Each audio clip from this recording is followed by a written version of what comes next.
지난주에 우리는 12 제자들이 무리를 먹이는 일에 참여함을 보았습니다.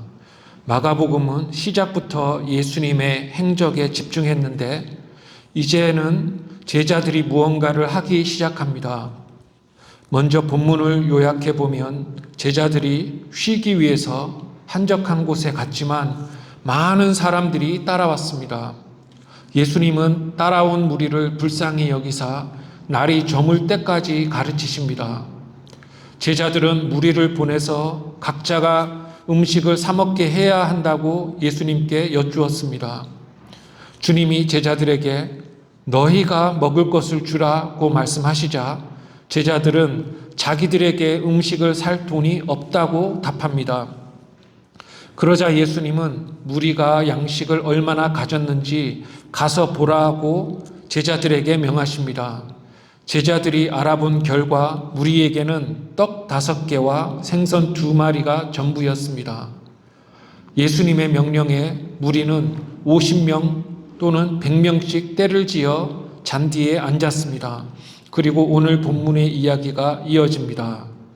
함께 41절을 읽겠습니다. 시작.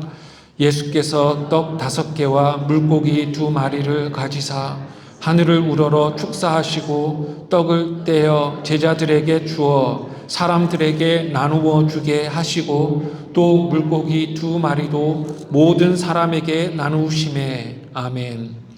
예수님은 떡과 물고기를 취하셨습니다. 소년이 가진 것을 드렸고 예수님이 그것을 받으셨다는 말입니다. 예수님은 소년의 것을 빼앗지 않으셨습니다. 드린다는 것은 기쁨으로 그리고 자발적으로 주는 것입니다. 인간이 하나님께 드릴 때는 기쁘게 드려야 합니다. 드린 것은 보잘것없었지만 소년은 소중한 자기의 가진 전부를 아낌없이 드렸습니다. 소년이 드리니까 예수님이 그것을 사용해서 기적을 행하셨습니다. 예수님은 떡과 물고기를 받으신 후에 하늘을 우러러 축사하셨습니다. 예수님이 하나님께 감사하셨다는 말입니다. 높으신 하나님은 하늘에 계시다고 말해줍니다. 즉 하늘을 우러름은 하늘에 계신 하나님을 바라봄이라는 말입니다. 출애굽 때 만나가 하늘에서 내렸습니다. 이렇게 하늘에서 내림은 하늘에 계신 하나님이 양식을 이 땅에 내려주셨음을 의미합니다. 예수님은 양식을 주심에 대해 성부 하나님께 감사하고 있는 것입니다. 지금 주시는 양식이 하나님이 하늘에서 내려주시는 것임을 인정하면서 감사하시는 것입니다. 하나님은 만물의 근원이 되십니다. 하나님은 일용할 양식뿐 아니라 궁극적으로는 인간에게 필요한 모든 자원을 인간에게 주십니다. 우리도 식사 기도를 합니다. 식사 기도를 할 때 좁게는 하나님이 이 음식을 주심을, 더 넓게는 하나님이 만복의 근원이심을 기쁨으로 인정하면서 기도합니다. 축사하신 후에 예수님은 떡을 떼어서 제자들에게 주십니다. 어떻게 음식이 생겼는지 써 있지는 않습니다. 천지를 만드신 하나님이 음식을 만들어 주셨습니다. 예수님이 음식을 제자들에게 나누어 주시고 제자들이 사람들에게 나누어 주었습니다. 저는 이 방식에 주목합니다. 한 사람씩 줄을 서서 예수님 앞에 와서 음식을 받아갔다면 시간이 아주 많이 걸렸을 것입니다. 날이 저물고 지체할 수 없습니다. 예수님이 각 제자들이 가진 바구니에 음식을 나누어 주시고 제자들은 여기저기 멀리 모여있는 떼에게로 가서 음식을 전달했습니다. 각 떼에는 리더가 있어서 제자들은 그 각 떼의 리더에게 음식을 나누어 주고 각 떼의 리더들은 자기 떼에 있는 자들에게 음식을 나누어 주었습니다. 이것이 예수님이 택하신 방법이었습니다. 그래서 양식을 예수님이 제자들에게 그리고 제자들이 사람들에게 나누어 주었습니다. 이것은 하나님이 질서의 하나님이심을 말해줍니다. 때로 앉은 것은 효율성을 위한 것이며 제자들과 리더가 중개자로 전달하는 것은 질서를 가리킵니다. 이 전달 방법도 교회가 추후 사용할 것입니다. 그런데 이게 어떻게 교회에서 사용되었을까요? 무리가 양식을 사도들을 통해서 받았듯이 신자들이 말씀의 사역자를 통해서 하나님의 말씀을 받는다고 적용하는 것이 옳을 것입니다. 물론 신자 개인이 성경을 읽을 수 있습니다. 그러나 한 교회에 전달되는 하나님의 말씀은 말씀의 사역자를 통해 전달되는 것이 옳고 또 좋다는 말입니다. 이것은 효율과 질서를 위함입니다. 모든 사람이 주일에 나와서 한마디씩 하면서 이것이 하나님의 말씀이라고 한다면 시간도 많이 걸리고 또 매우 혼란스러울 것입니다. 그래서 자격을 갖춘 자를 정해서 영의 양식을 주일에 전달하게 하는 것입니다. 읽지는 않지만 42절은 다 배불리 먹고라고 말씀합니다. 달리 말하면 모두가 먹었고 모두가 배가 불렀습니다. 음식이 모자라서 굶은 자가 하나도 없었습니다. 예수님의 능력이 부족해서 또는 수량의 착오가 있어서 적게 만드시지 않았고 분배가 효과적이었습니다. 예수님이 원하신 분량의 양식만이 정확히 생겨났습니다. 또한 제자들이 나누어 주는 일을 공평하게 잘 했습니다. 성찬식 때 보면 성찬위원이 떡과 잔을 모든 성도에게 다 나누어 주는데 꼭 놓치고 지나가는 실수가 흔하게 있습니다. 그러나 제자들은 그렇지 않았습니다. 모두에게 음식이 잘 분배가 되었습니다. 부족할 수 있으니 많이 먹지 말라는 말도 없었습니다. 다들 너무 많이 먹어서 배가 터질 지경이었습니다. 한글 성경이 배불리라고 쓴 단어를 영문 ESV 성경은 만족함으로 번역합니다. 먹다가 모자라면 만족스럽지 않은 것입니다. 배가 불러야 합니다. 또 맛이 없어도 만족스럽지 않습니다. 그러나 그때 무리는 배도 불렀고 아주 만족스러워 했습니다. 영의 양식인 말씀의 은혜를 받았던 그들이 또 배부르게 되었으니 영과 육의 양식을 모두 잘 먹은 것입니다. 이것이 바로 더 이상 바랄 것이 없는 샬롬의 상태입니다. 모든 것이 너무 좋았는데 양식이 남기까지 했습니다. 함께 43, 44절을 읽겠습니다. 시작. 남은 떡 조각과 물고기를 12바구니에 차게 거두었으며 떡을 먹은 남자는 5,000명이었더라. 아멘. 음식이 많이 남았습니다.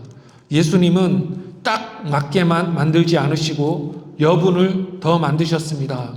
그런데 여분의 음식이 12바구니를 채웠습니다. 그런데 바구니는 도대체 어디서 났을까요?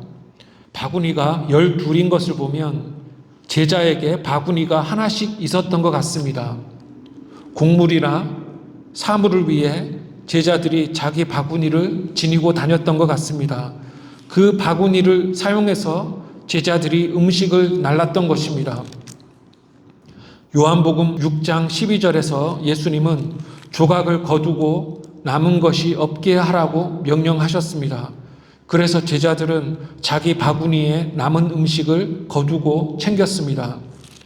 남은 것을 거둠은 무엇을 말할까요? 우선 우리는 절약을 해야 합니다. 먹기 전에는 음식을 찾다가도 배불리 먹은 후에는 남은 것을 버리기가 쉽습니다. 또 보리와 멸치는 보잘것없는 음식입니다. 보잘것없는 것이라도 남은 것을 버리지 않는 것은 좋은 것입니다. 곧 그것을 나중에 먹어야 할 수 있습니다. 또한 남은 것을 거둠은 기적을 소중히 여김을 상징할 것입니다. 제자들은 자기 바구니를 가지고 돌아갑니다. 얼마 동안 이 음식으로 제자들이 살아갈 것입니다. 바구니에 담긴 음식을 볼 때마다 제자들은 예수님이 양식을 먹이신 기적과 그 교훈이 무엇인지를 되새기며 상기할 것입니다. 44절에 따르면 먹은 자가 남자만 5천 명이었습니다. 숫자를 어떻게 세었을까요? 물론 제자들이 숫자를 세었겠지만 한 사람 한 사람 세지는 않았을 것입니다. 제자들이 각 그룹에 속한 사람의 수를 알려달라고 해서 그 수를 모두 더하면 되었을 것입니다. 이 수치는 증거의 신빙성을 더합니다. 여러 증인들이 증언하는 숫자가 같다면 증언은 신빙성을 더하는 것입니다. 성인 남자만 있었다는 해석이 간혹 있는데 음식을 드린 소년이 있었음을 보면 아이들도 분명히 있었습니다.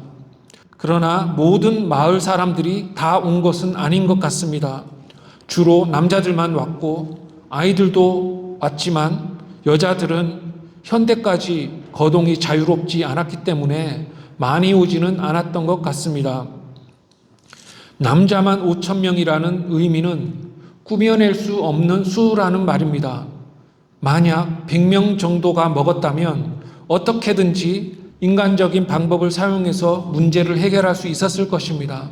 그러나 5천이라는 숫자는 모든 인간적인 수단을 배제합니다. 즉, 기적 외에는 어떤 설명도 불가능하다는 것입니다. 이렇게 예수님은 무리를 먹이셨습니다.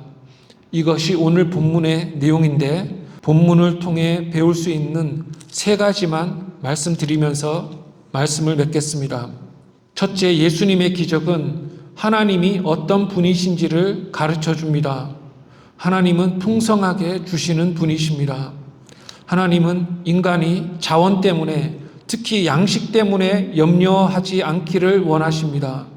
기적이 없어도 일반적으로 인간은 일만 하면 양식을 얻을 수 있습니다. 그러나 어려운 때가 와서 양식이 없어서 걱정에 압도될 때가 종종 있습니다. 그러나 하나님이 먹이실 것이니 걱정하지 말아야 한다는 것입니다. 예수님은 정확한 양을 남은 것이 12바구니에 차도록 더 만드셨습니다. 정확히 의도한 분량을 만드심도 하나님의 능력을, 남게 만드심은 사랑을 드러냅니다. 우리가 과거를 회상할 때 하나님이 하셨다고 고백할 때가 있는데 그것은 시간이나 분량이 정확하게 떨어질 때 그렇게 우리가 느낍니다. 한번 예를 들어보면 구약에서 왕이 되려면 30살에 되어야 했는데 다윗이 소년일 때, 즉 12살 정도의 기름 부음을 받았습니다. 그러나 정말 오랫동안 다윗은 죽음의 고난을 경험하고 나서 왕이 되었는데 그때 다윗의 나이가 딱 30이었습니다. 그래서 우리는 다윗을 하나님이 세우셨다고 해석하는 것입니다. 분량이나 시간을 정확히 맞추는 것은 하나님의 능력과 사랑과 신실하심을 드러낸다는 것입니다. 정확하신 하나님이 실수하지 않으시고 정한 것을 이루신다는 말씀입니다. 하나님은 항상 차고 넘치게 주시고 필요한 때에 공급하신다는 말입니다. 그러나 무리는 한 끼의 음식만 먹었습니다. 무리는 다시 일상으로 돌아가서 생계를 위해 땀 흘려 일해야 합니다. 무리는 딱 한 번만 예수님의 기적을 통해 먹었지만 이 기적의 경험은 평생 하나님이 공급하심을 확신하게 하는 신앙을 주었던 것입니다.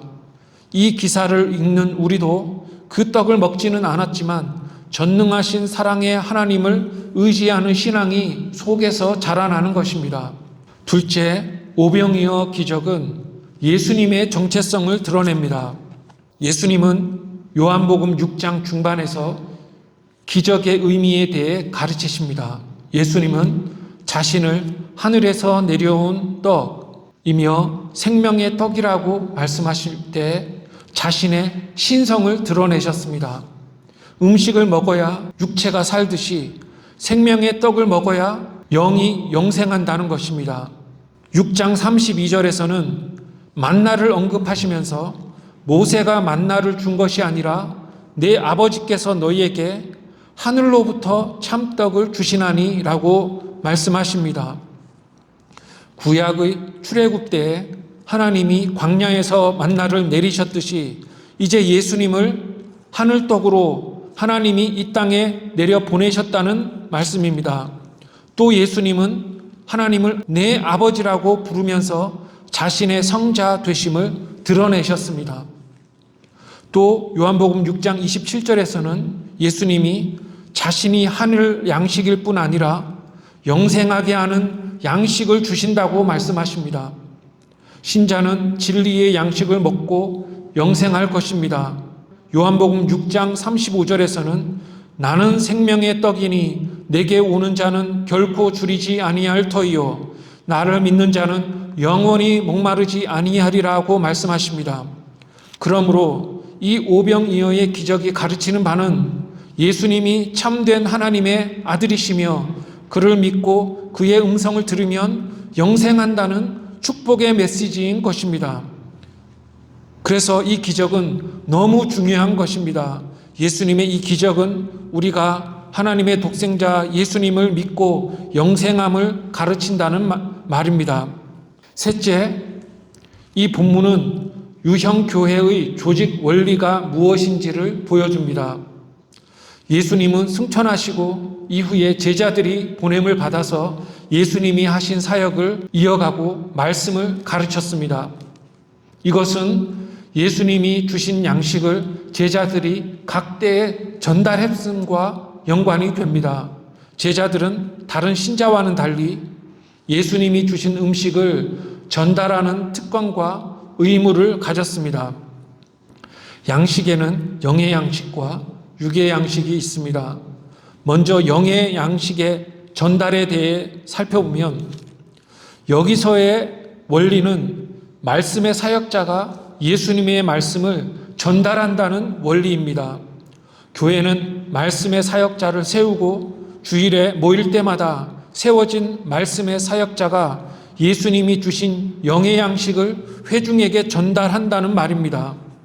아무리 성경을 많이 읽어도 체계적인 연구를 통해 습득된 말씀의 기술이 없으면 설교가 매우 어렵습니다. 배우지 않았는데도 말을 잘한다는 말을 듣고 말씀을 전하게 되면 오류에 빠지기 쉽고 지옥으로 무리를 이끌기 쉽습니다. 예수님 가까이서 오랫동안 배우고 설교의 기술을 습득한 자들이 예수님의 말씀을 올바로 전달한다는 말입니다. 육의 양식의 전달에 있어서도 우리는 제자들의 활약을 주목합니다. 이날 제자들이 한 일을 한번 제가 쭉 나열해 보겠습니다. 제자들은 날이 저물었다는 사실을 예수님께 알립니다. 그리고 어떻게 하면 좋을지를 예수님께 제시합니다. 또 무리를 먹일 비용을 계산합니다. 무리가 가진 음식의 내역을 간파해내고 무리를 50명, 100명씩 때로 앉혔으며 음식을 예수님에게서 받아서 그 떼에게로 날랐으며 남은 음식을 거둔 음식을 나중에 먹기 위해 가지고 갔습니다. 쉬러 갔던 제자들이 정말 바쁘게 사역했습니다. 그게 사역하는 자들입니다. 예수님이 이래라 저래라 하지 않으셨습니다. 제자들이 할 수 있도록 예수님은 아무것도 안 하시고 제자들이 5,000명 전체의 상황을 보고 음식을 그들에게 날랐습니다. 별것 아닌 것 같지만 잡일 같은 이런 일을 누군가가 해야 합니다. 모두 가만히 있으면 교회는 쇠락하게 되어 있습니다. 사도행전을 보면 예루살렘 교회가 그 수가 많았지만 조직을 잘 유지했던 것을 봅니다. 분명히 오병이어 기적의 이 분배 방식을 실제로 적용했던 것 같습니다. 그래서 교회의 신자는 양식을 전달하는 일을 해야 하고 또 그런 일을 하는 일꾼도 길러내야 합니다. 일꾼이 저절로 어디서 생겨날 것이라고 착각해서는 안 됩니다. 언제나 교회는 다음 세대와 세계를 위해 말씀 사역자와 이 섬기는 일꾼들을 지속적으로 양육해야 한다는 신적 의무에 매여 있는 것입니다. 그러므로 이 기적은 제자들이 앞으로 올 교회 시대를 위해 훈련받는 한 현장이었던 것입니다. 하나님이 공급하심을 의지하고 예수님의 양식을 날마다 먹으며 제자들처럼 열심히 교회를 섬기는 우리 모두가 되기를 주님의 이름으로 축원합니다. 기도하겠습니다. 하나님 아버지, 생명의 양식이신 예수님을 하늘 양식으로 이 땅에 내려보내셔서 영생의 선물을 주시고 오늘도 말씀으로 하나님 나라의 놀라운 원리를 저희들에게 가르쳐 주시니 참 감사합니다. 모든 일에 하나님을 의지함으로 평강을 누리며 부지런히 복음을 전하고 열심히 교회와 이웃을 섬기는 우리 모두가 되게 해 주십시오. 예수님의 이름으로 기도합니다. 아멘.